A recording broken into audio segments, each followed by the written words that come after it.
একই সাথে 64 জেলায় এবং যে কয়টা থানা এবং উপজেলা আছে সমস্ত জায়গায় নতুন ওসি এবং পুলিশ সুপারকে নতুন করে নিয়োগ দেওয়া বা পদায়ন করা।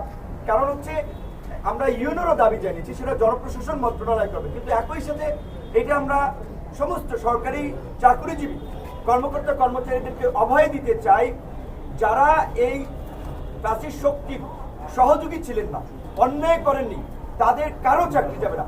আমরা মনে করি যে অবশ্যই 64 জেলার এসপি খারাপ ছিলেন না, কিংবা সমস্ত ডিআইজিরা কখনোই সবাই খারাপ না, হয়তো পরিস্থিতির কারণে অনেকে অনেক কিছু করতে বাধ্য হয়েছে, কিন্তু যাদের গুড ট্র্যাক রেকর্ড রয়েছে, যাদের পেশাদারিত্ব ছিল এই পরিস্থিতির মধ্যে ন্যূনতম, তারা কেউ যেন চাকরিচ্যুত না হয়। কারণ একসাথে সব ধরনের ব্যবস্থা নেওয়া যায় না।